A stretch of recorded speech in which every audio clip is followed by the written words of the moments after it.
A very good morning to all of you joining us today for the third webinar. We have just gone live and we have all our panelists with us. We'll wait for a minute to have all our attendees sign in. We are still seeing the number rise. We have over 60 attendees this morning. As everybody's signing in, the system allowing to sign in, I just want to make sure that you can hear all of us. You can hear me especially. If you can't, just send us a message on the chat and we'll be able to respond to you on that. All right, great. So we have got confirmation that you all can hear us, and we should be ready to go in a couple of seconds while everybody is joining the online bridge we have here.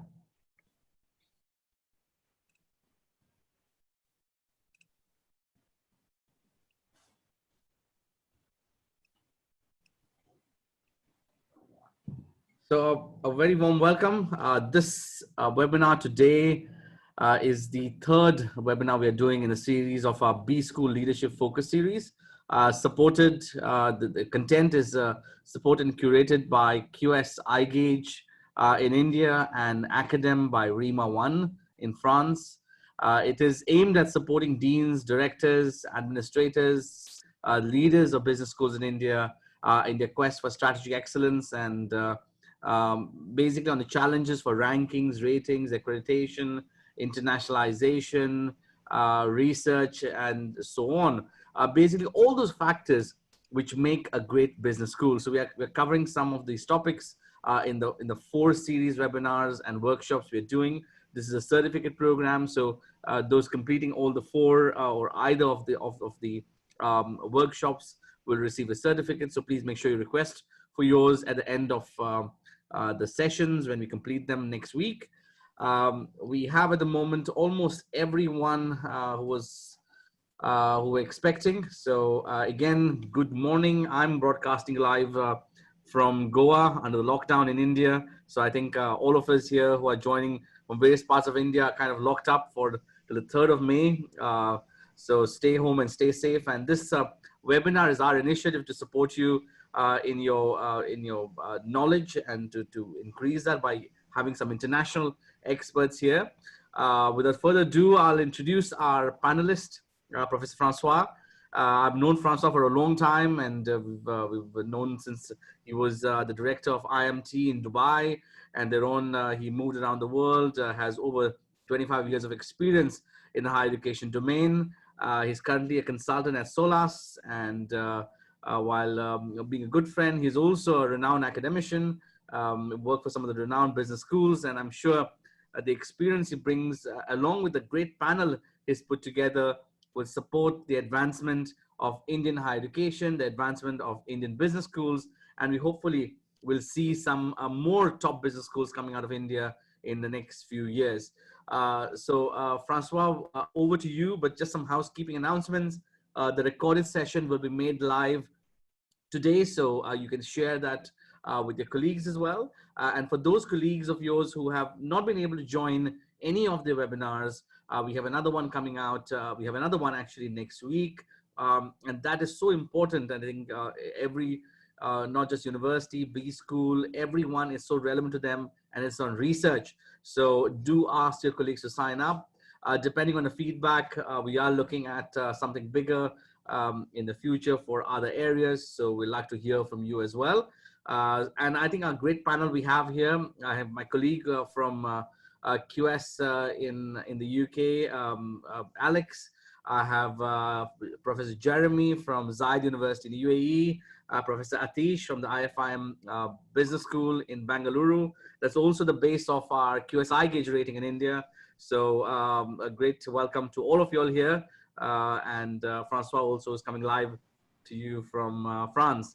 And Alex, I think, is in Amsterdam at this time, but represent QS in the UK. So a great panel here today, and I leave it to the capable hands of François to take this forward. We have over 95 attendees who are joining this workshop as of now. So over to you, François, and a warm welcome to all the panelists.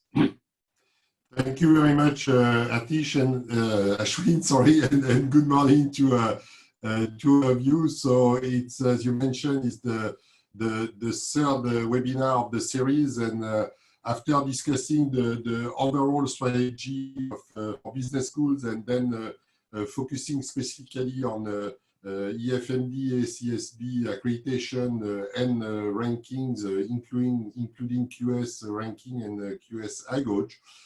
This session will focus on 3 topics: digitalization, internationalization, and entrepreneurship, because they are important topics for any business school going toward excellence and going toward accreditations and ranking. And they are topics which are obviously very much related.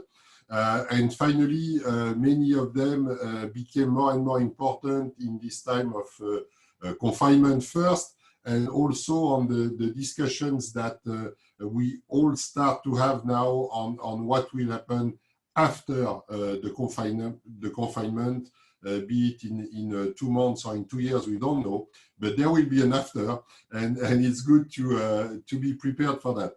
So you introduced the panelists already, Ashwin. So Alex, who is head of analytics at QS in Amsterdam, and has worked for GMAC before. Jeremy, who is currently in Zayed University, but had also a career in Australia and in Singapore, and is one of the, it's a very positive way, Jeremy is one of the dinosaurs of e-learning, just that we don't die. So Jeremy has been in e-learning for the past 20 plus years, and that's very interesting at the moment. And then we've got Atish, as you said, is at IFIM. The director at the moment, was previously at IMT Dubai and also at SPJ IMR in Mumbai. So welcome to all of you. Welcome to the panelists, and we'll start with the first topic on digitization, and that's where calling us or me dinosaurs is not relevant anymore, because why digitization was seen as more of an option in regular courses or for some business schools as a diversification of revenues. Most of us, if not all of us, we had to move from very little online to 100% online in a few weeks. So this topic becomes even more important for all of us. And for India, it's also on top of that relevant, because prior to the confinement, the government has modified some of the regulations regarding distance learning. So it's also potentially changing the landscape and the strategies for the business schools in India. To the audience, don't hesitate to ask questions either using the Q&A button or the conversation button to us, and we will answer all your questions during the webinar. Let's start with Alex. What we will do is that we will take advantage of having someone from QS to get some data. So Alex, if you can give us some data and explain some of the data that you were able to get on the question of digital transformation and digitalization for business schools. Sure. Thank you, Francois. Yeah, so what we're going to do today for the 3 main topics, I've sort of gone through some of the QS data resources that we have, and I pulled out some things that I hope are a little bit relevant for setting the stage. And then we'll have a little discussion around, do we agree, do we disagree, or are we seeing different things specifically on the ground in India? So, we have a variety of data sources that come into QS. We talk to thousands of academics and employers and prospective students. And then we also do a series of rankings, of which, regardless of what you think of rankings, the information that's being collected for these can be very useful to understand what the landscape looks like. But let's start with some results that we had from last year's QS academic survey. So again, we go around the world, we talk to senior administrators and professors, and we ask them a slew of questions, including some stuff that we haven't really released before, which I find quite interesting. And one of them is, right now, as the whole world has been forced into the digital transformation, probably faster than they wanted, or at least some of their faculty members wanted, we have this one question that is just very straight up. You know, we find out people's area of expertise, and then we say, in your area of expertise, how effective do you believe online learning is compared to with traditional or face-to-face learning? And then we can split this by a variety of groups. So here I'm starting with, you know, senior administrators, you know, chancellors, presidents, you know, that kind of decision-making capability on global campuses. And you can see from the administrator point of view, about 60% still think that online learning is less effective than face-to-face education. If we add on to that professors, we see that professors actually think it's less effective, right? So they're a little bit more skeptical. And even the ones that are doing it, even the ones that are teaching online already before the crisis, you know, they're reporting that, you know, 62% are saying that this form of education isn't the same. So we're in this very strange place right now, I think we all know, where as everyone's being forced into this, the majority of higher education sees an inferior product to what was being, you know, distributed or given to students before. I do have some India breakdowns here, and, you know, they're relatively similar. We're a little bit low on sample size in terms of administrators specifically within India. But here you can see that, again, 62% view it as less effective. What is kind of interesting, the administrators globally are a little bit more bullish on online education, at least before the crisis, than the professors were. It's flipped in India. The people who, the professors in India who are already delivering online education, actually, they're the ones that see it as more effective than the other group, which I think is an interesting twist.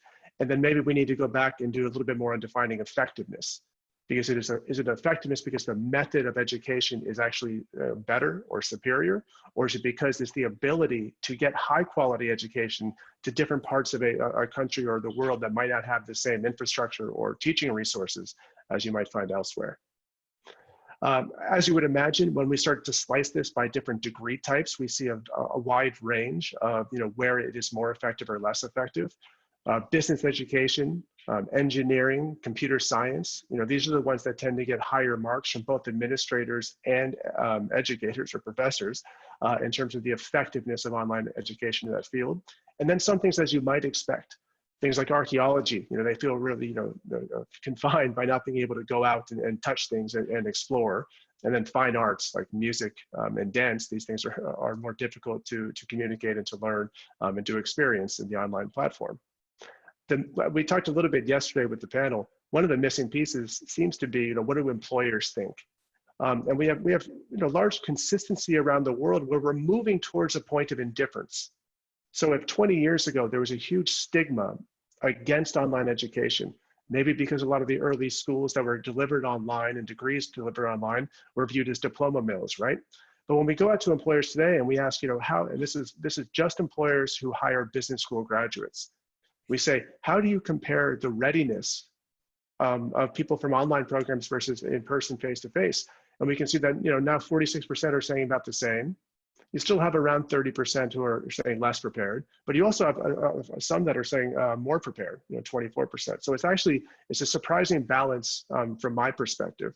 And I think as online education, as digital transformation makes its way into your programs, the hiring managers and the people working their way into organizations are going to become just much more normal and accustomed to this type of learning, which is why, you know, over time, you know, we would expect these numbers to go up, especially on the indifference side. So this is kind of like the view from academia and from employers. We also talked to online MBA programs, which in some ways were at the forefront of digital transformation because they were one of the first programs to really put everything online to be consumed. I just wanted to share a few stats before we get into, you know, a discussion here based upon the data and really just the climate. But we went out and we talked to, I think, 55 online MBA programs around the world. And we asked them specifically, how are you differentiating or how are you setting up from a logistical point of view your online deliveries? And then we asked them, you know, do you have things like career placement, or do you release your materials early, like in the semester, versus waiting to do a staged one along the way? And I'm not actually sold that all of these yes/no questions are good or bad, but it's interesting to see the mix. So I think one of the good things early on, because a lot of online business school students are actually working as well, career placement was kind of ignored. Now we're hearing that 90% of business schools they have dedicated career placement advice and tracks for these online MBA students. And you can see, you can see it work its way down the mix. And the wild card today from this data, which is now 3 or 4 months old, so pre-COVID, there were some aspects that prospective students at least told us they really like and that helped them with their evaluation in both learning outcomes and definitely class experience. So things like physical meetups and international trips were something that were being required.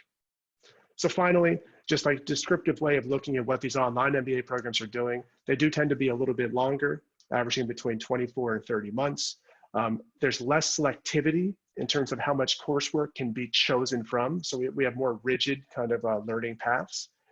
There's a split between the synchronous strategy and the asynchronous. So one of the questions that we asked global business schools was what % of your courses have a live lecture component? And it was very bimodal with a lot being down at, we don't have any at all. We're completely flexible. You can access this information anywhere, anytime, it doesn't matter. To the ones that had, 100% had some component of live, so you have some interaction with the faculty. And then finally, the last point, early on at least, especially when we were getting into early on online education in the business school space even, where that completion rates didn't seem to be as high. And it was worrisome that people that were starting these programs in many parts of the world were not following through and finishing.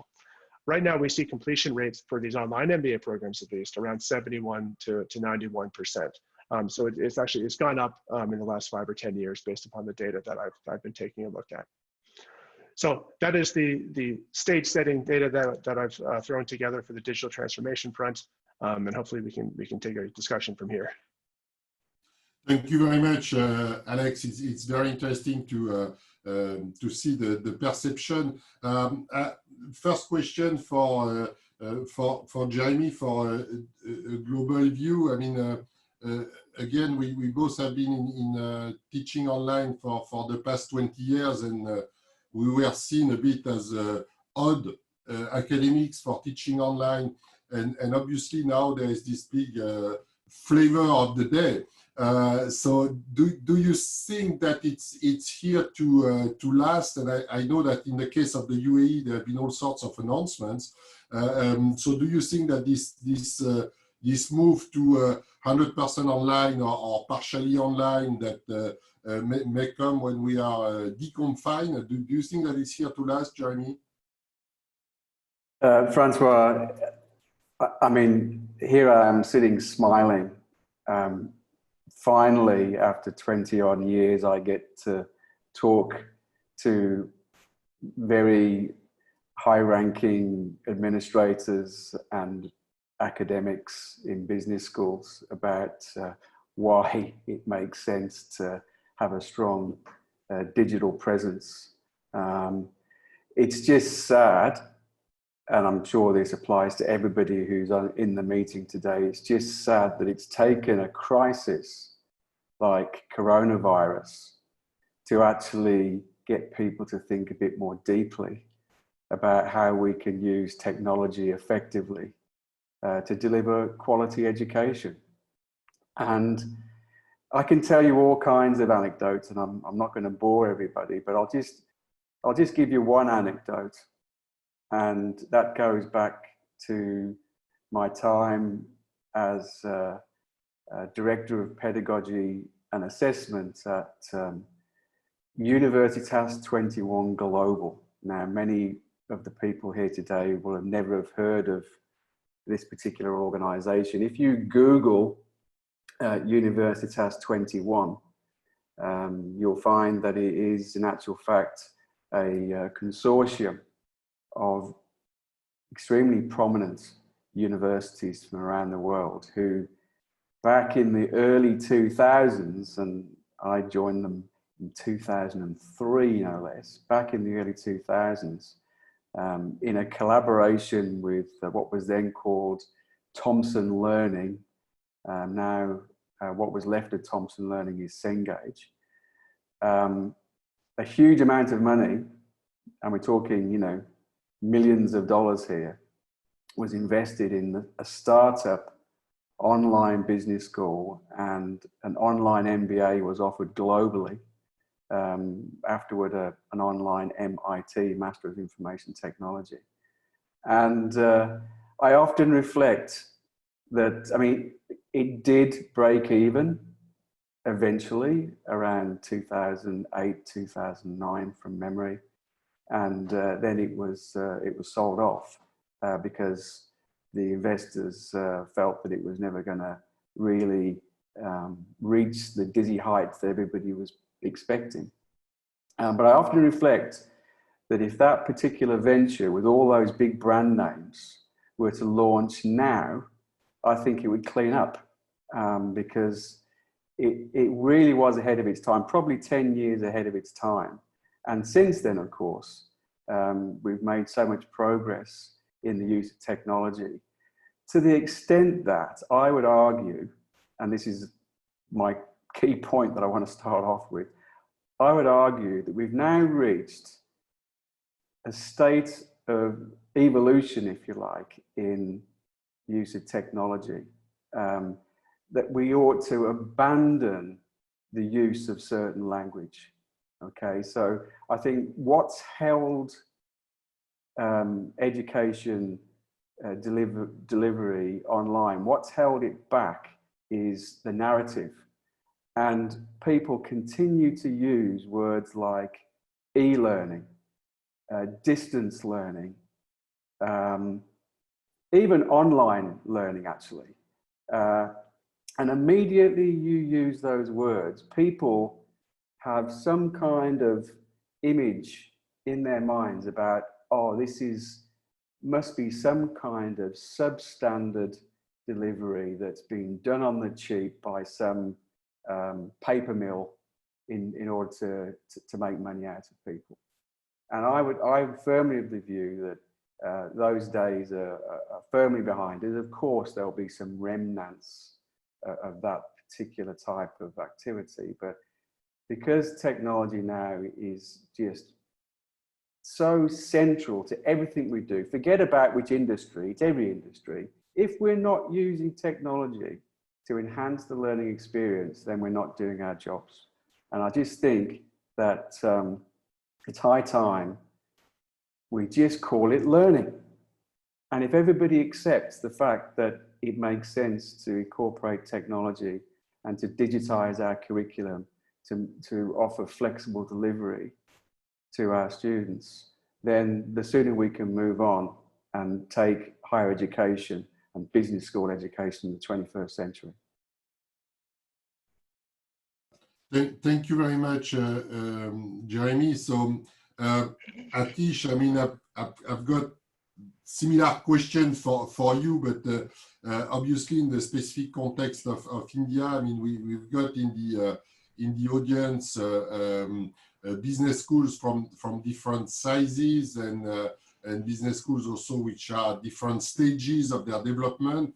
And as I mentioned briefly in the introduction, before the confinement and the move to online, the government had already changed some of the policies and regulations toward online learning in India.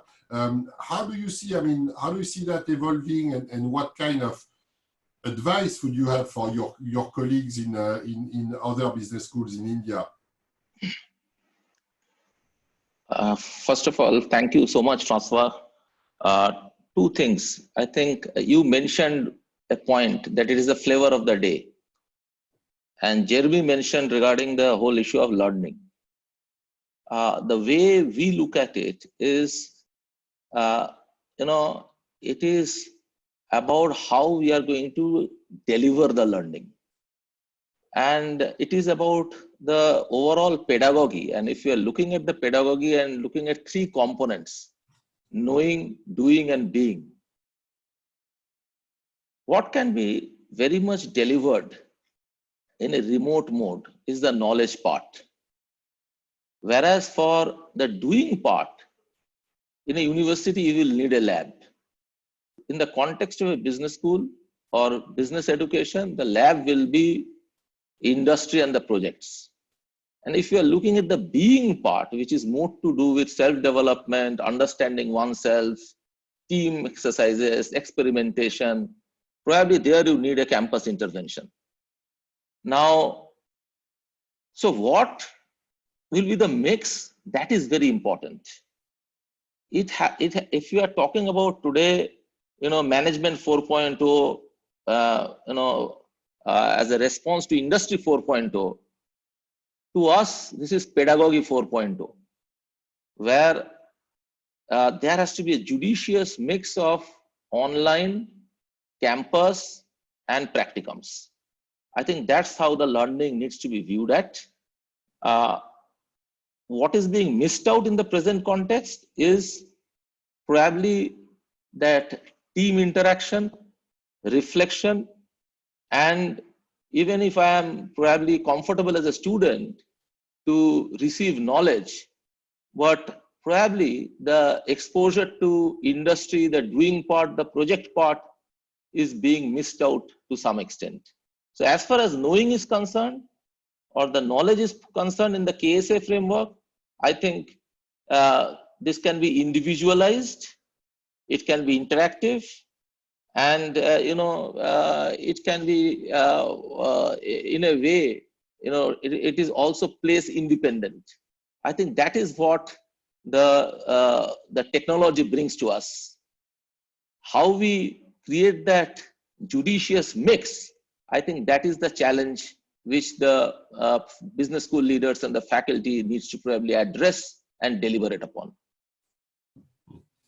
Yes, we indeed have some questions on how to assure the quality of the delivery and the student experience and student engagement.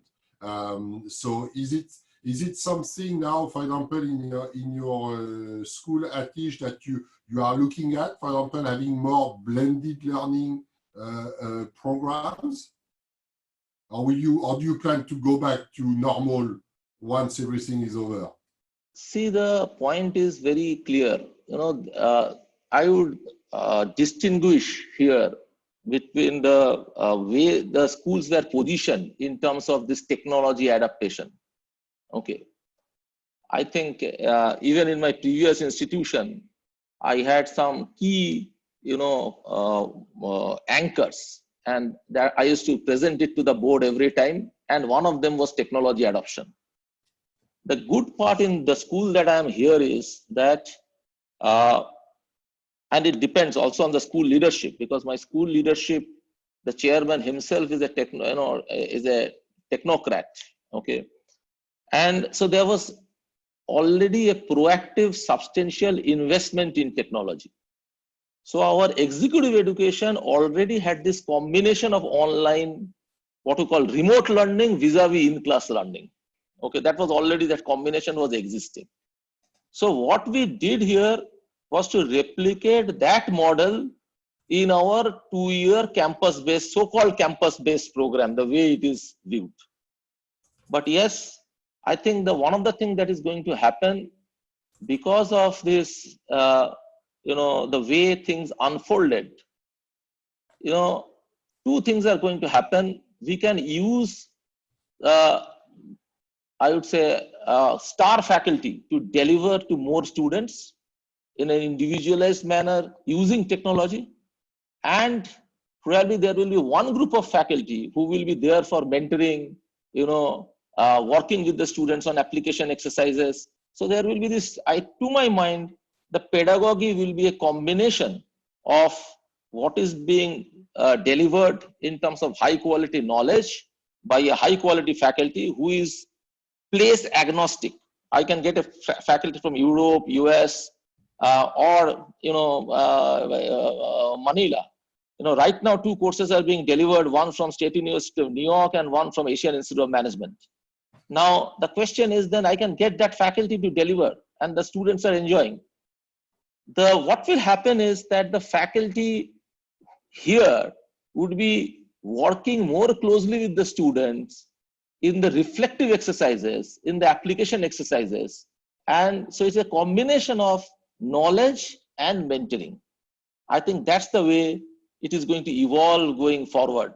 And I think we have to, this is an opportunity where we can really look at pedagogy 4.0. So what is it that probably you need not a city campus anymore. a campus which is a very different campus, which actually promotes, team exercises, reflection, exploration, which may be out of the city. Okay, gives that environment. The doing of the project happens in a different context with the industry, and the knowledge is delivered in a, two faculty teaching the course. I think that's something which is going to happen. So a star faculty to a large group and individualized by a different group of faculty. I think those are the things which are going to happen as we go forward. Thank you very much, Atish. And we have a few questions aligned with that, maybe some with Jeremy. We've got a few questions on the balance between asynchronous and synchronous learning. And so it goes back to some of the points that Atish was mentioning, and also questions related to mentoring, which in some ways is also related to synchronous and asynchronous. What are your views on that, Jeremy, the balance between synchronous and asynchronous when we teach online? Well, I think Atish may already have answered that question. And I think following on from my earlier comments, I think it's time that we moved away from looking at this whole issue in terms of black and white. You're either an on-campus university or you're an online university. Those days are firmly behind us. If you are not using technology in your business school today in a 21st century way, then you're behind. You are running the risk of losing your international competitiveness. And there are plenty of other institutions in India and elsewhere that are thinking proactively about this. They're looking at digitization, not as an educational issue, but as actually a strategic business issue. Because if you're not investing in the digitization of your curriculum, if you're not thinking ahead in terms of the kind of delivery platforms you should be using to deliver your courses to students, both physically on campus and students that may be in other parts of the country or even in other countries, then you're still thinking in a very 20th century way. And so to answer your question in short, what is the balance? It's pick and mix, right? It's sometimes, Atish was just giving a perfect example. Sometimes it might be bringing in the rock star professor from the US to give a short, intensive delivery course. And what do you use then? Well, you get the rock star on camera live, and you bring in everybody in to interact with that professor like we're doing now.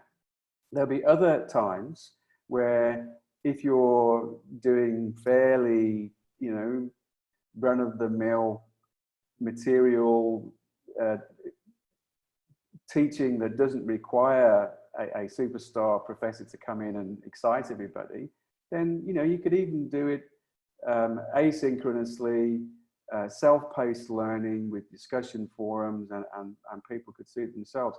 The key, François, is this.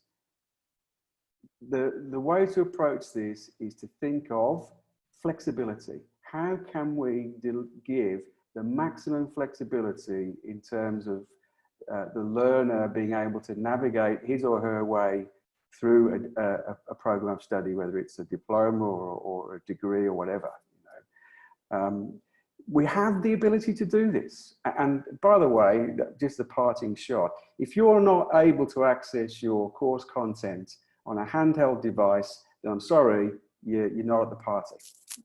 This is the way that the demographic we have now, the millennials and below, that is their device of choice, right? So if you're not able to access your course materials or to enter into online discussion using your handheld device, then students are going to switch off. You are immediately disengaging with your learners.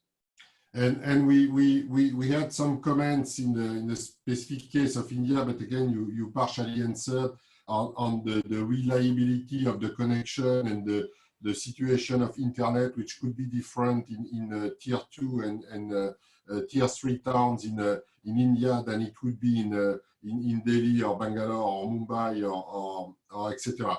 And there are also interesting questions. I mean, one is asking, can the panelists have a critical appraisal of the demerits of digital education? So in some ways, I think that what I can see from the questions of the audience, there is still lots of insecurity and fear toward online learning. I mean, there are questions on mentoring, there are questions on an effective evaluation. 100% of the program is online. So I guess, I mean, what would you be cautious about when you want to deliver programs online? What are the points?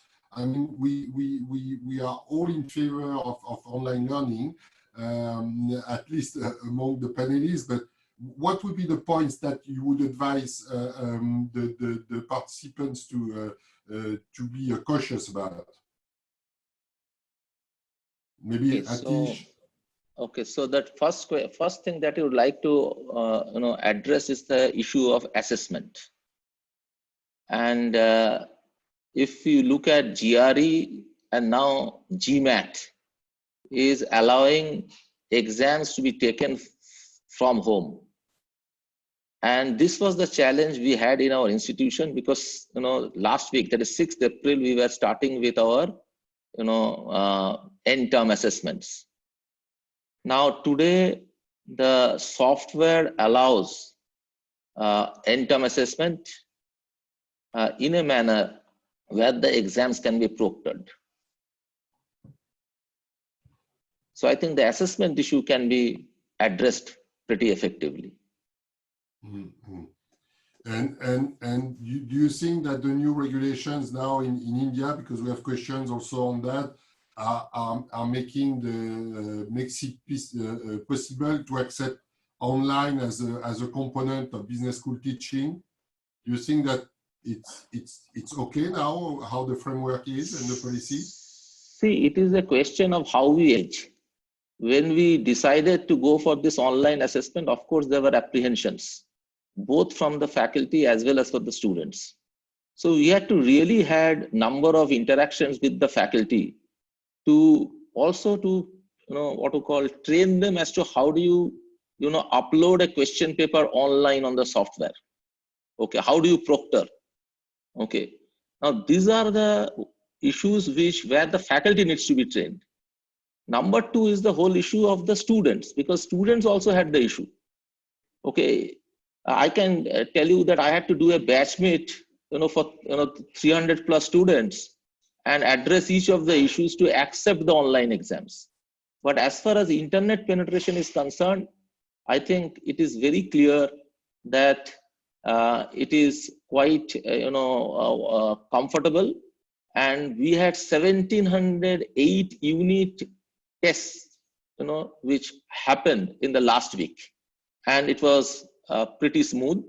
Of course, there are some learnings which we recorded that, and we have to, as we move, it's a journey where we keep on correcting ourselves. But the point is, once it is done, it appears that both the students and the faculty finds it more comfortable.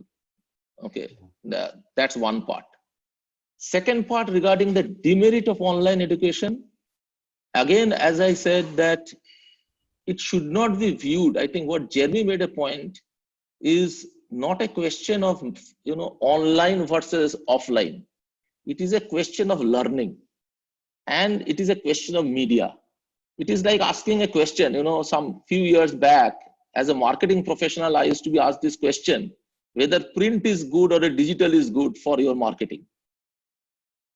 Today, it's your media mix, okay, for a CMO. Similarly, going forward, it has to be just like a, media mix in terms of the delivery of education that happens. Now, regarding synchronized and asynchronized, one of the biggest advantages, the way we do it, is that each of the sessions, when it is delivered, it is also recorded. So in any case, in asynchronized, the advantage is that you access the recorded lecture based on your convenience. Now, when you have a synchronized lecture, the advantage is that the participants can get to interact with the faculty. In case you have missed it or it does not suit your convenience, you can definitely go back and view the recording. And that is where I said to have a second faculty who would be there to clarify, who can work with you for clearing the doubts, for your reflective exercises, and help you go through the, the overall reinforcement of the learning and the preparation. I think that's the model which is going to now pick up. We here have got a system called Supervised Learning. So if a star faculty is actually delivering a course, we have got another faculty who is there for pre-preparation and also for the application exercises and hand-holding and mentoring. I think that's how we are trying to balance the two. Because the challenge is to get 5 good faculty in 5 different sections. It is better to have 1 star and with that multiple faculty who is actually hand-holding. So I think that's, and the technology gives the advantage of that scalability and also the the reach to a as Jeremy mentioned, a rock star professor. I think that is what students are looking at. And I can see in your answers and again the questions that we have, that basically there is with online learning lots of fear or misunderstanding of like for any innovation, even if it's not that new. For many of us, it's new now. So as for any new product or new activity, is generating lots of fear and lots of questions. For example, we've got one about peer-to-peer learning in online MBA. I mean, I can answer this one. I mean, I'm teaching to executive MBA for the past 12 years now. And there is lots of peer-to-peer learning in online MBA also. It depends how it is done. Again, the technology, and even with very little technology, if we go back to consider it as learning, so as a pedagogical exercise, pedagogy is giving us all sorts of tools and ways, very simple ones, to engage students. And I think that for the academics in this webinar, I mean, if you go back to the basics of pedagogy and build your online modules, having that in mind, and maybe a little bit less the technology which is here to support, and a bit more the what makes the core of our activities, you will realize that there are many means to recreate an environment where students can learn, including peer-to-peer learning, including mentoring, etc., etc. One last question, maybe for Atish, before we move on to the next topic.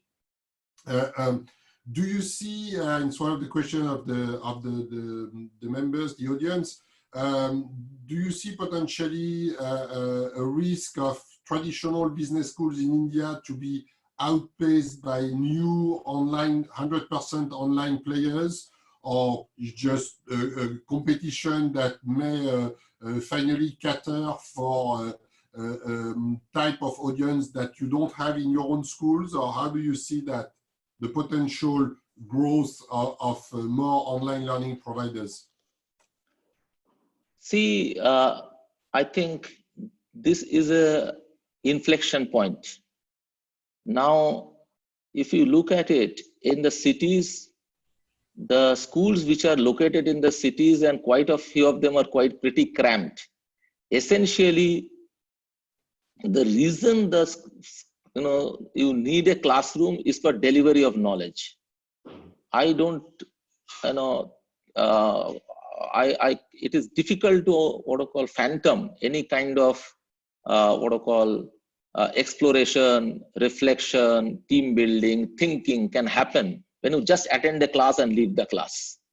Now, for those kind of situations, which is pure knowledge transfer and very limited to do with a skill building, which is the doing, and attitude building, which is the being, I think those schools will have a challenge, which is purely, if you look at the KDB framework, some of them may be only knowledge transfer only. And if that is the case, those are the ones which will be challenged. Whereas the ones where there is a mix of all three, and if it can be made in a manner where the being and doing is integrated, I don't think there is a challenge for such schools. But pure knowledge transfer in a campus-based situation will get challenged going forward. I think that is the key point which is going to happen. Okay, and the challenge right now is, see, it is also an adaptation. Now, if this crisis is going to last for more than around a year or so, even if you go back to the campus, you cannot have a classroom where you are going to accommodate 60 students, which means for next 1 year, this method of education is going to continue in terms of knowledge transfer. And if that happens, suddenly, both faculty and the students will start adapting to it. And there, the classroom-based pure campus for knowledge transfer will get challenged going forward. That's the way I look at it. Okay, yeah. Thank you very much, Atish. We need to move to the next topic, which in some ways is related, as we will see, of internationalization, which is also a very important, was a very important topic before the current situation in India. I mean, there is not a week without an article in the press about internationalization of higher education for Indian institutions and Indian business schools. I mean, it's a very hot topic in India, and obviously one which is important also both for accreditation and accreditations and ranking. Alex, again, if you can give us share with us some data that you have on internationalization. Sure, and to Atish's point, I think this actually plays into that experience quotient that we're talking about with online learning, because a lot of we're not going to compete on pure knowledge transfer, and eventually motivated students are going to be able to access that information anywhere for free and increasingly demonstrate that to potential employers. What we can create is that learning environment where you have either interaction with faculty or interaction with other students, which is actually getting better in the online sense as well. So the international component for that is when you have the ability to interact with people that are peers or your faculty members with different international perspectives. This just enhances that classroom learning experience. So I have a lot less data to show on this one. We can get back into the discussion, but we talked to more than 200 full-time global MBA programs. On average, we're seeing about 50% of the student body within these programs are international. There's a lot of diversity here. So when we look around the world, this ranges from 28% to 81%, kind of in that interquartile range, like the meat of the distribution. Europe is the most diverse, and not just in the way of me being in the Netherlands, going to Germany and counting as an international student. Like when you actually look at different regions of the world that are going into the classrooms, we see that the diversity is much more spread out across world regions. North America has a lot of international students as well, predominantly from India and from China. And I only have 5 Indian MBA programs included in this data sample, so I want to call out that it's a small sample size. But we know that on the international student side, the average of those 5 is just 1% international students. And I know that when you're going out looking at accreditation, global accreditation, or participating in global rankings, that this comes into a pain point sometimes, as these organizations and rankings bodies have weighted this quite heavily. On the faculty side, it's a little bit less extreme. Globally, 37% was the average number of faculty who were from international backgrounds. The range here was 22 to 49%.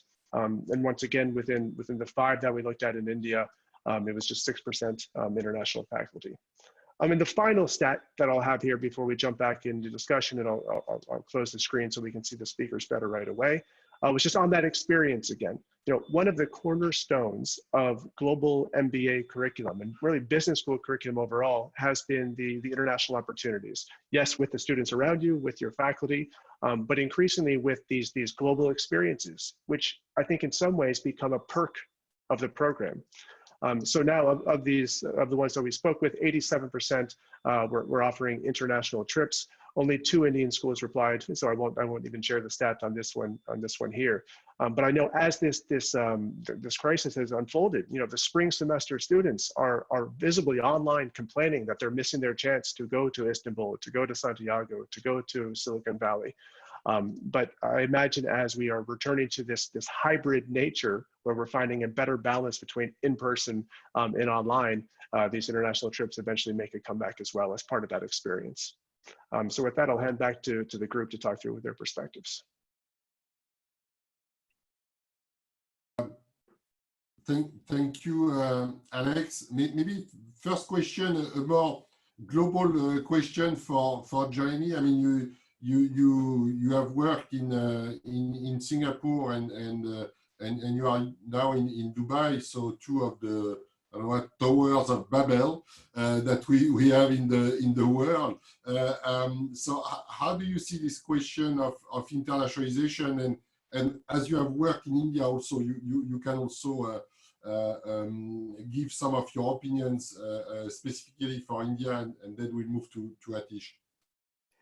I'm only going to comment on this briefly, François. I mean, for me, internationalization, just like technology, is an integral part of our lives, both from a business and a personal point of view. I mean, our families are spread all over the world. We use technology like this to communicate routinely. It's part and parcel of our lives now. So it's no big deal. Internationalization, you know, my parents migrated, I use that word loosely, from Wales to England. It's a 2-hour drive. You know, I migrated initially from UK to Australia, and then I've moved around, as you pointed out, since. I think this is globalization in action. If you are an educated person, you are extremely geographically mobile. And I think every university, every business school should be reflecting on what kind of opportunities they are offering to give the students that enroll in their programs that opportunity to have these international experiences. Now, some countries around the world, it's easier for them, largely because these countries are wealthier. Universities have more funding that they can offer to students to encourage them to go and study overseas. And, you know, this is a big help. For students from India wanting to get international experience, the opportunities are far more limited. That's not to say it's impossible. I mean, students can go and study overseas for a semester, but they can also go overseas for a week. And you know, when I was in Singapore, you know, I used to welcome students from an Indian university, Christ University in Bangalore, as it happened, one of the universities, to come and study for a week or so in Singapore. And that was I'm still in touch with those students, believe it or not. This was like, you know, 15 years ago, because of how dramatic an impact that experience in Singapore had on those students' lives. But now, in addition to this, we have opportunities to use the technology so we can have students from one country interacting with students in other business schools in other countries. And this brings me to my key point. You cannot separate the discussion on internationalization from digitization.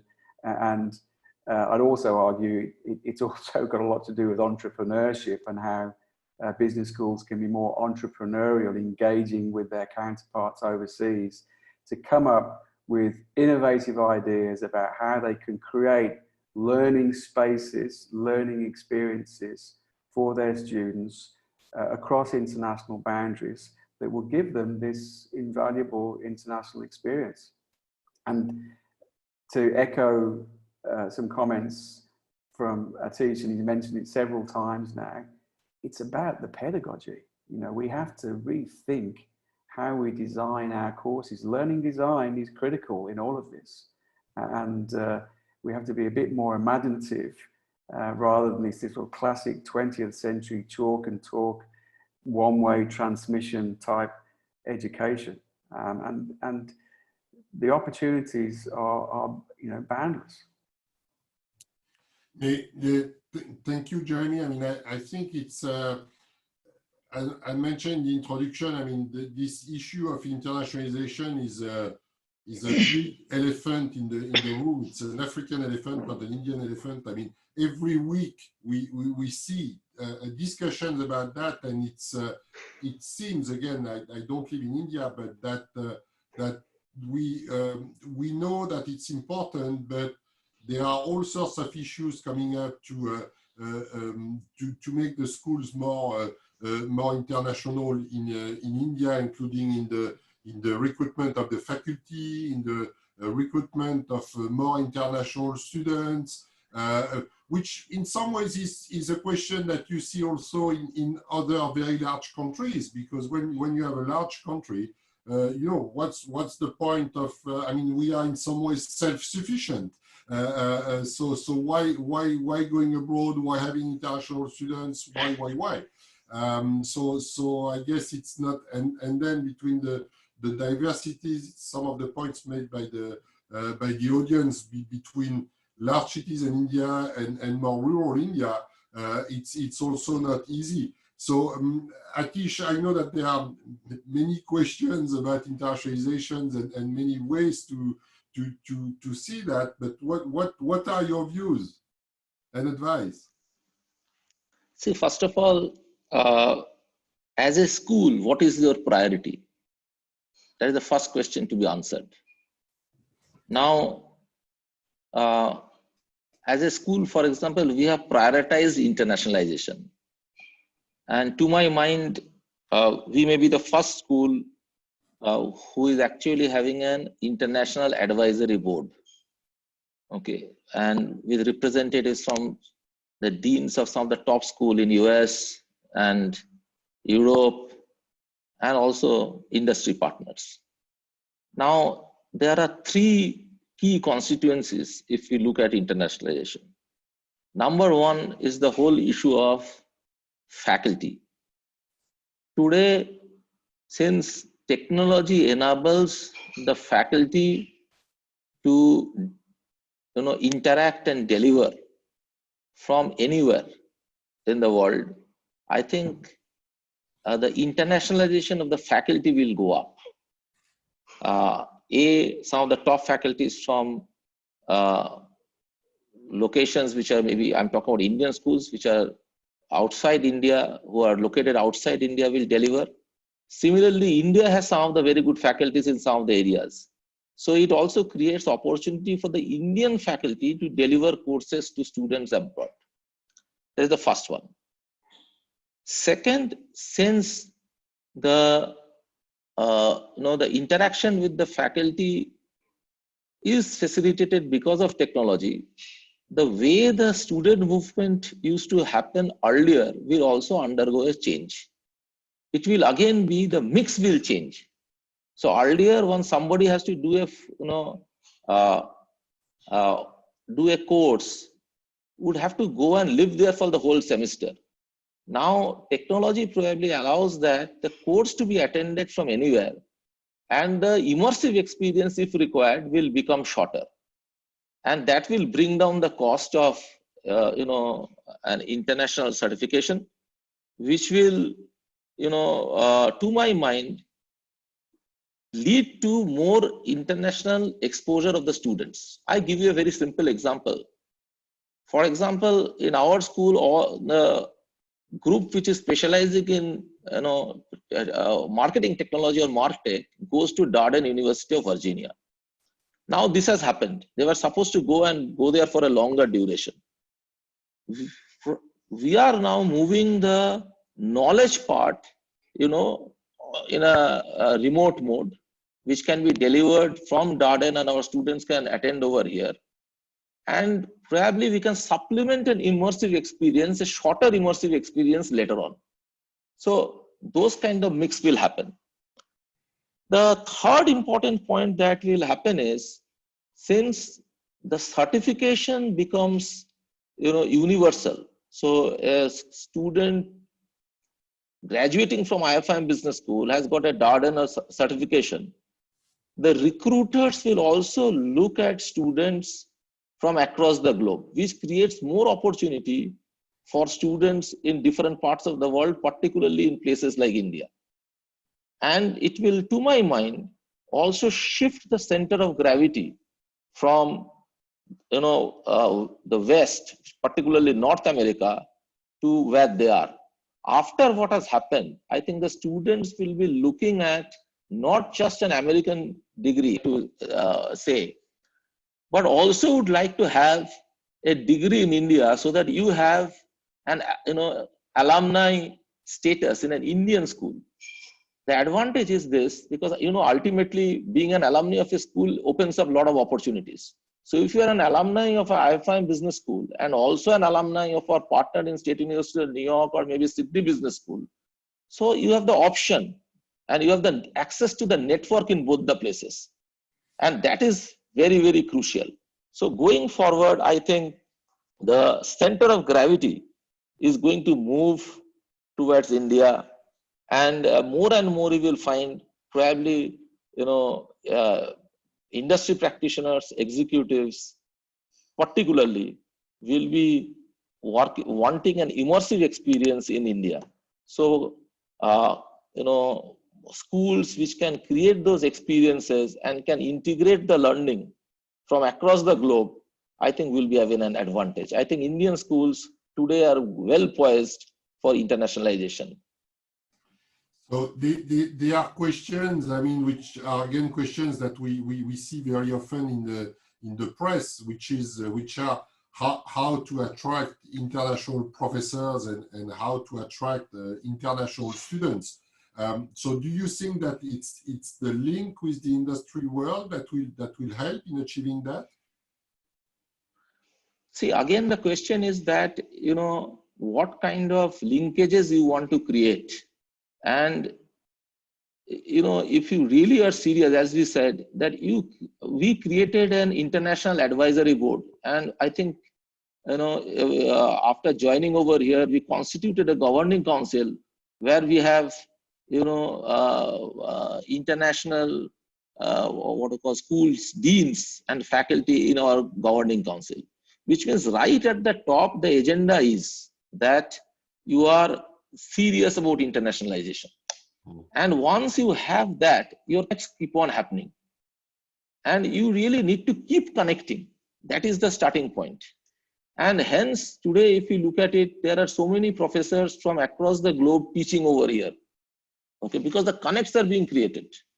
Okay. Second thing is this, that once those connects happen, there are also, in these schools, you have the client companies for whom they do the executive program, and they have got an interest in India, and that creates the opportunity for a dual immersive experience. Okay, and where you can partner. So I think it is again a leadership agenda where one looks at internationalization as one of the key priorities. And again, I go back in one of my previous institutions, I had some 4 anchors. So I think I still remember that one was technology adoption, second was internationalization, and the third was pedagogic innovation. Okay, and fourth was international, industry integration. These were the 4 priorities, on which every action was being driven. Now, if you put it up there in the agenda, okay, and your governing board accepts it and pushes the agenda, only then it is feasible. Having the experience of multiple schools, I can say that, you know, I have got varied experience. Okay. So, you know, one of the schools earlier, internationalization was a top agenda. Okay. Now, if I look at it in the school that I am here right now in Bangalore, IFIM Business School, internationalization is a key agenda. That is why you could induct those, you know, deans of international schools as part of our governing council, create an international advisory board, create those connects.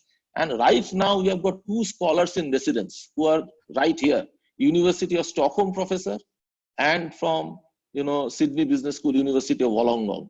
And you know, one professor from University of Miami who has joined us, and there is one guy from State University of New York who is also again an adjunct faculty. So that drives the agenda across. I think that's the leadership call, whether how you want to drive internationalization. But I think the center of gravity has shifted. There is a window of opportunity. Those who can actually leverage that opportunity will be the winners. This crisis will create that, you know, the disruption will suddenly see some schools moving ahead and some schools, you know, left behind. It is the Kodak moment essentially. And I think, I mean, I agree with you on the international board. I've done it in my life. I mean, when I was in Dubai, that was one of the first things that I did, is to create an international board, because it's something, I mean, it's a small tip for our colleagues, but it's something that is relatively easy to create. I mean, we always find colleagues and friends who are more than happy to be on our board. And nowadays, we don't necessarily have to meet physically every 3 months, can be done online again. And it's a great way to start to infuse internationalization in the campus, and to start generating, as you mentioned, connections in research, or bring some academics, or et cetera, on campus. And that's also a way. I think that it seems to me that the issue now for India is very much on how to bring more internationalization at home, compared to having what we still have, and we still have the wealthier Indian students going abroad to study, and where you see that the return on investment, which is something very important for an Indian student and an Indian family, is not always there when they spend so much money in Australia or in UK or in Canada, whereas they could have still an international experience while being studying mostly in India, and with a clear advantage in terms of placement. So I think that's a good way to do that. Again, I can see several questions, a bit like for digitalization. There is lots of fear and unknown from the audience on the issue of internationalization. But again, as you said, you need to start. And if you start, and if you put it in the agenda, then things will happen. If you just look at it, nothing will happen. And that's a way for me to move to the third topic, because we try to keep it inside 1 hour and a half. And I know that Jeremy has to leave us in about 10 minutes because he's teaching online. So the next topic, which is related to what we said, is about entrepreneurship. And there are 2 ways to discuss entrepreneurship and being entrepreneurial. One is from the view of the teaching at institutions, and then so that we will discuss. And then we will end up discussing on how to be more entrepreneurial as an institution, and be more entrepreneurial as a leader of a business school. So again, back to Alex for some data on entrepreneurship. Great. Yeah, let's start with the first side of that view, which is, you know, obviously one of the more in-demand topics around the world right now that students are demanding going into business school is, how do I become an entrepreneur? How do I start something up by myself? And what does the time horizon for that look like? An interesting place to start is to actually look at our academic survey again, going out to faculty, business school faculty, and saying, you know, is entrepreneurship even a teachable skill? And the numbers come back, and this is globally, but it was similar for Indian faculty as well.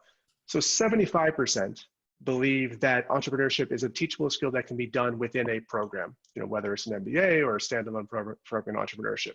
So it's a fairly high number, but it also means that 1 in 4 business school faculty don't think it's teachable or unsure if it is. And of this, it's about 12% said it's definitely not teachable, and about 12% said they're undecided.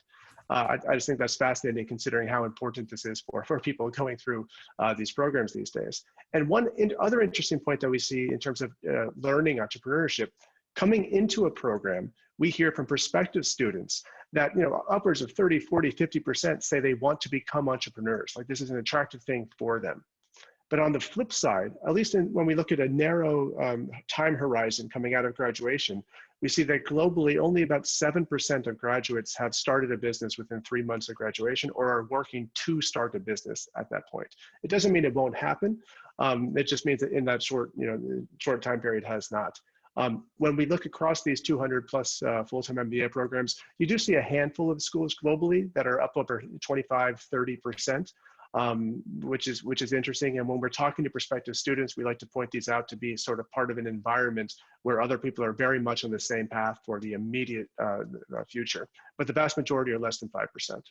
So that's on teaching students. But the other side of the coin, which I think relates more to the digital transformation and also the internationalization, is how do schools become or employ entrepreneurial approaches, become entrepreneurs to compete more effectively with both local, regional, and international institutions. And the last stats that I'll leave you with here are just a question that we again asked from these 250 or so global MBA programs, including 5 from India. What are the biggest challenges that you think the MBA faces in the next 5 years?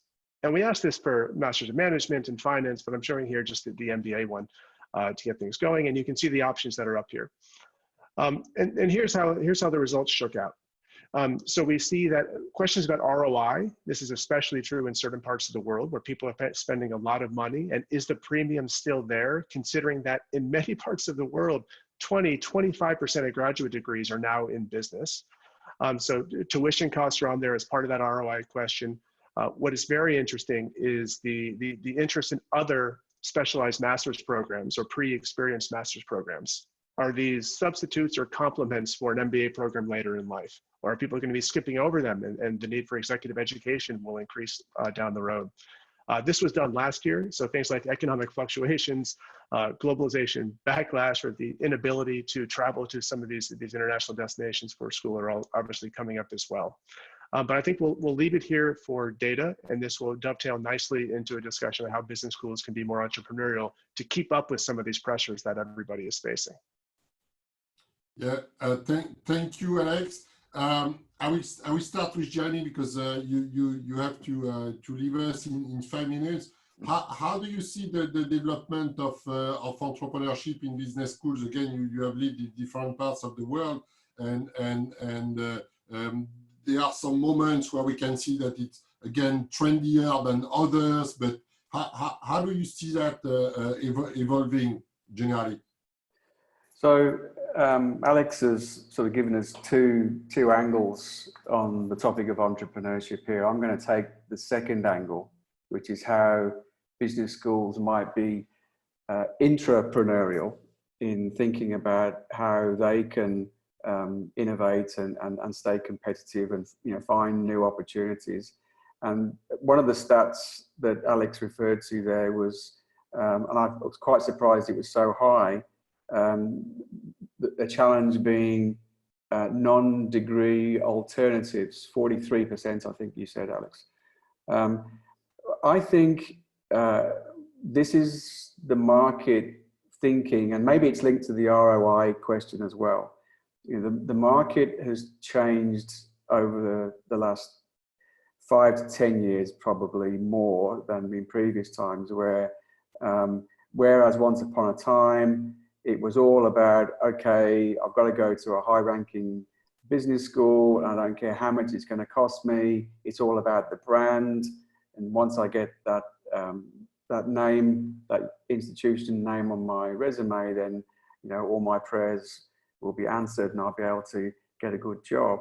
I think, and I think Atish also referenced this early in his presentation. I mean, the question of employability and how nowadays it's not as easy to sort of dangle your Ivy League MBA certificate or Sandstone University MBA certificate in front of an employer and say, here I am, you know, give me a job. The nature of the business world is such that now prospective employers are saying, okay, so you got your fancy degree from the fancy business school, what can you do? You know, so we're have seen the emergence of micro-credentialing. It's still very much in its infancy, but you know, people picking up short courses and which demonstrate that they can do things, and they've been working on real life projects, and they can show a prospective employer an e-portfolio. I don't like that phrase. It's just a portfolio. Forget the e. But this is the way things are heading. And my closing comment on this, and it's related to how business schools can be more entrepreneurial, is if you are strategic about this and you invest in the digitization of your curriculum, you move away from this ritualistic use of textbooks and start thinking how you can both create content yourself and also curate content, high quality content that's freely available, open access resources are in abundance online, and how you need to make that happen. And again, a point raised by Atish is about professional development of faculty. I mean, this is critical. You have to put some resources into that. Then within a relatively short period of time, maybe 1 to 2 years, you will have this extremely valuable resource. It is the digitization effectively of your intellectual property, okay? And it can be branded in accordance with your B school. And then, and here's the really interesting part, yes, you will use it for your MBA or your graduate diploma, whatever the award program is that you're offering. But once you've digitized, you also have the capacity to customize, all right? So you've got all of these modules that will make up your degree program, but then you have an opportunity to sort of slice and dice it, drag and drop, and you can go to, it could be a corporate, and they say, right, what do you need? What do your people need in order to raise their skill level, to make them more productive, in order to win us more business? And they'll say, oh, well, we really need some extra help to upgrade our people's skills in X, Y, and Z. So you go back to your business school, you say, right, let's look at our digitized curriculum. Oh, we'll drag a bit from this course, a bit from this course, we'll put a wrapper around it, we'll give it a fancy name like executive certificate in, you know, ABC, whatever the name is, which will look good on somebody's curriculum vitae, and they can demonstrate, I have these skills, I've done this project, you know, and it's all then about employability. So I'm going to leave you on that note, folks. I have to prepare now for my online class, my synchronous online class. So I'll bid you all farewell. It's been great being here, and enjoy the rest of the presentation. Bye for now. Thank you very much, Jeremy. Enjoy your class. So Atish, and to go back to what Jeremy said, let's focus first on our regular students, because it's still the bulk, and our regular programs, because it's still the bulk of our businesses. I mean, how do you see, we have a few similarities between India and France, so I don't think I will offend anyone when I say that India is a country of civil servants and entrepreneurs. And in some ways, there is always this balance in our heads and in the heads of the students between do I want to be an entrepreneur or do I want to be a civil servant? And how do you, I mean, how do you try to work on that? Because obviously, and especially in these current times, I mean, we need more entrepreneurship and more entrepreneurial graduates than before. So how do you tackle that now, or how do you think you will tackle that in the near future? See, there was a data presented that 7% of the graduates become entrepreneurs within 3 years. And the number appears to be low. Okay. And 75% of the faculty believes that entrepreneurship can be taught. Now, when we are looking for entrepreneurship, you know, as they graduate, I think there is one challenge. The cost of MBA education particularly is very high. And most of them have an education loan. So the first priority remains to pay off the loan, and that is probably the reason we don't see entrepreneurs out of college as much. Okay. So there will be two types of people who will be entrepreneurs. Those who already have an entrepreneurial background, means they are in the family business. Okay. And second are the ones who have the hunger or the fire in the belly. Now, the guys with the fire in the belly may not necessarily be having a background where there is a support system to take care of the education loan. And I think as MBAs, it's a de-risking. Basically, that they do is to gain some experience, repay their loan, and then get into entrepreneurship. And there is nothing wrong in it. Okay, that's why the reason why we see out of school, the number of entrepreneurs coming out are less. Though we are now doing, you know, some of the schools have given some kind of a, you know, a stipend for those who opt out for placement and go for entrepreneurship, incubation facilities. Okay. But that is not many schools which have been able to do it. Okay. And even if it is done, the risk element remains. And I think that is one of the reasons why we don't see so many entrepreneurs straight out of college. But later on, you will find that most of them become entrepreneurs. The second part is, if you look at it, you know, those who come for MBA education or management education, they are essentially not looking for, you know, the kind of jobs that you mentioned, like civil service and others. Hardly any MBA from top schools are actually getting into, you know, civil service. Not many. Okay. Or a very minuscule percentage. But if you look at the whole issue of entrepreneurship, I think the schools have been, you know, have been effectively create entrepreneurs.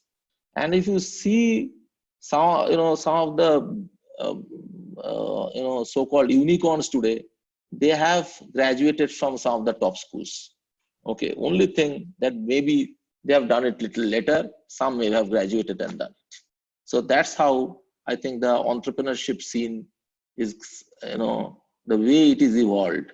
So do you think, again, the same way we previously discussed that international should be infused into the ethos of the business school? Do you think that for entrepreneurship should be the same? Like, should we all teach entrepreneurship? Should we all have an incubator on site? I mean, there is at the moment a comment from AIMS School of Business in Bangalore. They say we have incubated more than 85 businesses till now, and etc. So should it be taught? Should we all have the support mechanism and basically an incubator? See, the question is that incubator facilitates, and government has also come up with, you know, some schemes to actually support incubation within the institutions. Okay. The question is how the students actually perceive it. And I can tell you some of the successful entrepreneurs who really made it big and as students, and I have seen them very closely, they actually registered their company in Singapore. You know the reasons. Right. Okay, and then they moved to California. Okay, so the question is this, that, you know, what are you talking about? Those kind of entrepreneurs who are really those, you know, those who are really going to make big and or have made reasonably big, got few rounds of funding. I think most, you know, the guys whom I have seen have made big are the ones who actually got some support, were confident about their idea, got that initial angel funding, won the, you know, the high net worth, what I call angel funders. Then they moved, they got guided, they got into an accelerator like the Microsoft accelerators and others, and then they registered their company in Singapore and moved out. Now the question is, will you want to do the incubation or you want to facilitate the entire process? As an institution, you have to take the call whether I say that I have created this guy who has become a successful entrepreneur, or do I claim for my ranking, accreditation, and all those tick purposes that I've got an incubator and I've got a course. I think those are two different angles. Yeah. So I think what is required is to create a mindset of exploration, experimentation, innovation, and risk taking, and the interventions which actually facilitate that. I think, I mean, I totally agree with you that there's the question on what is the role of a business school in the entrepreneurial ecosystem, and at which level do you want to intervene? And of course, again, the entrepreneurial ecosystem would be different in Bangalore, in Delhi, and in a 30th city, obviously. Obviously would not be the same entrepreneurs on overall. But I think that the question is, yeah, do you want to be, should a business school be part of this movement, because it also participates to the impact of a business school, which, as you know, is something very important now for accreditations, definitely, and as a spillover for ranking. So that's the question, I guess, for most of business school.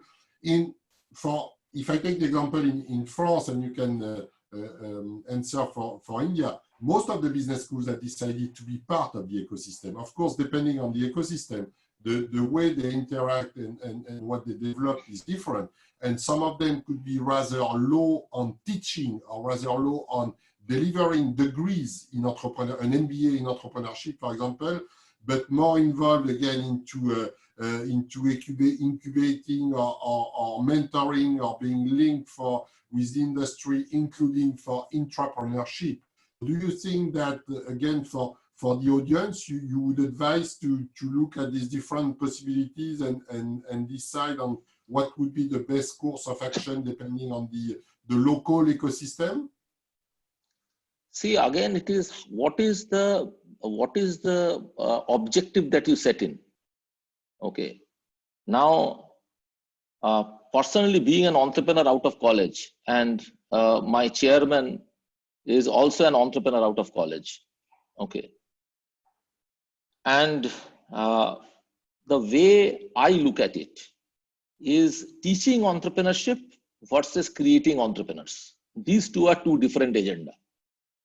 When we are talking about creating entrepreneurs, you need certain structured interventions. Like, you know, what is the process of innovation? What is the process in which the entrepreneurial marketing works? That's very different from the way, you know, somebody has a deep pocket will do marketing. Okay. So, and what are the stages you go through? But most important that happens is, if there is an innovation idea with which a student is there, how do you connect with the ecosystem? That connection becomes critical, which will actually make an entrepreneur. Okay. And I think most of us get it, I say, don't get it right, because we get into the teaching, the assessment, those mode. Okay. And, you know, creating a cubicle saying that we are having an incubator. But it is more important connecting with the ecosystem in a manner where one can really become an entrepreneur. I think the agenda has to be very clear, whether we are creating entrepreneur or whether we are teaching entrepreneurship. I think these two requires a very different perspective.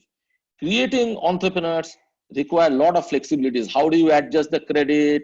How do you allow them to do, courses in a manner where they, they can pursue their idea? So that is a clear, what to call a indicator as to how do you create that. Just to give you an example, we have a required course in design thinking and innovation. And then there are two tracks. One track which wants to go, and what Jamie said, works on a real life problem, which we call learning by solving, which is a company problem essentially.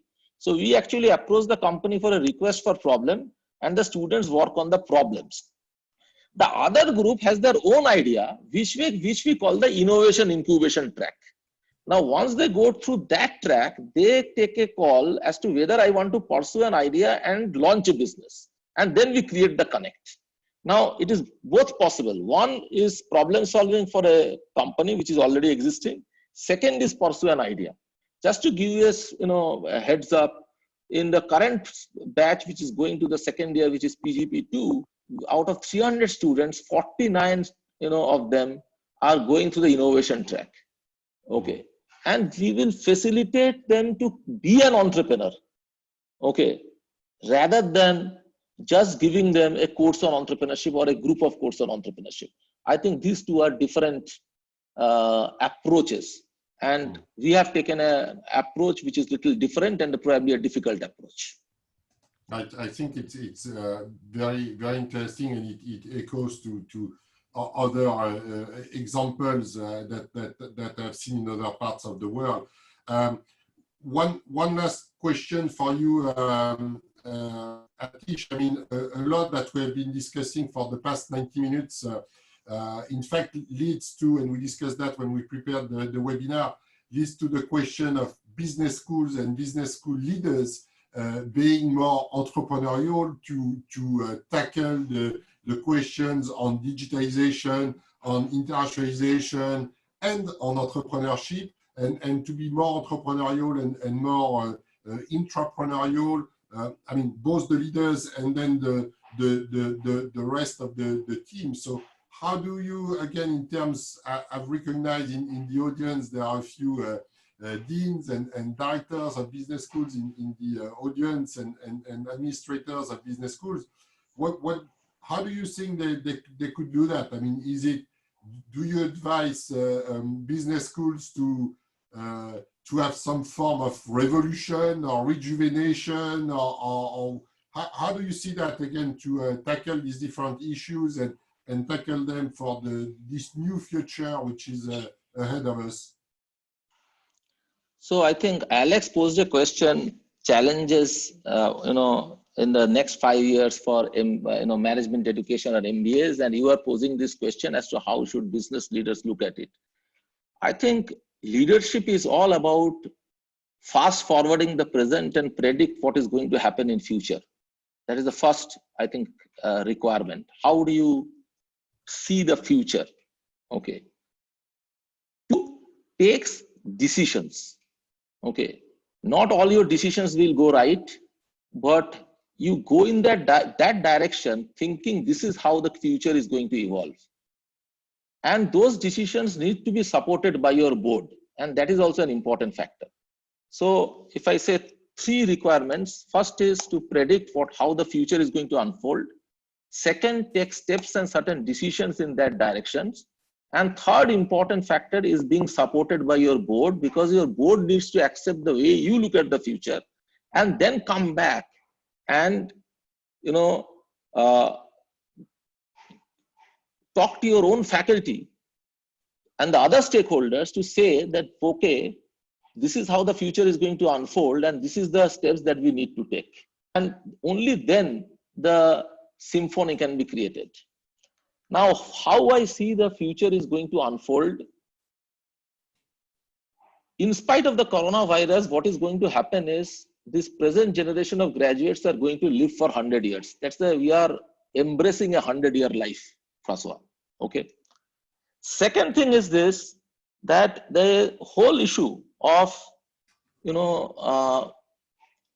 uncertainty, which means that we don't know what are the career, how one's career is going to shape.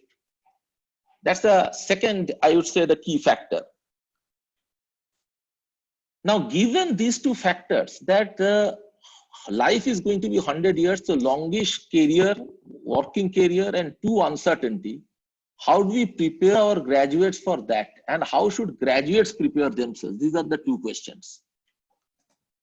I think one of the major things is this, that the way the MBA program is delivered today, or education is delivered today, you finish your education and then go to work. So a start and finish approach is going to change. It will be start, finish. So multiple education in one's own life. So what Jeremy mentioned was very interesting, that there is going to be micro certifications, which a person should be able to curate and take as per one's own convenience. So the approach from the student side, or the participants' perspective, will become much more bespoke.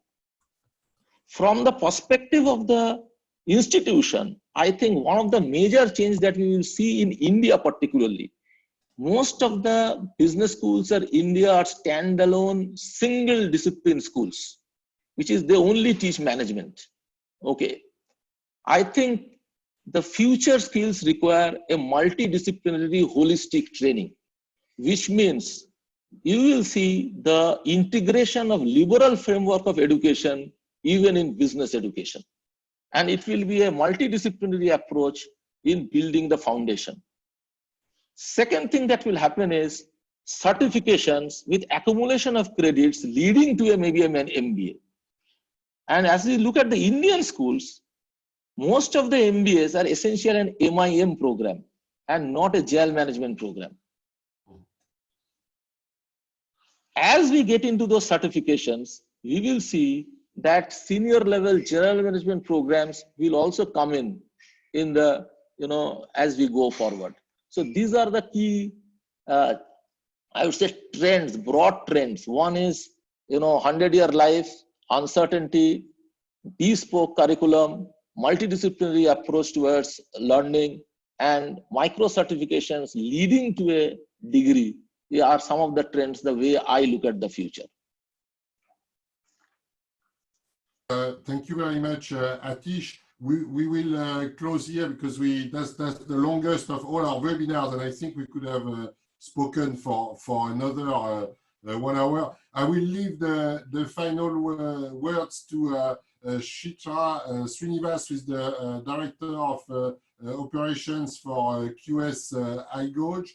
Just to tell you briefly that we'll have a fourth and last webinar on research and how to develop research with impact, which is something very important for accreditations, among others, but also, again, goes back to the question of a business school as part of an ecosystem. And this fourth webinar will be on the 22nd of April, but it will be announced also on the social media. Shitra, the last words, over to you. Thanks, François. It was a very interesting discussion. Thanks to Alex, Atish, and Jeremy.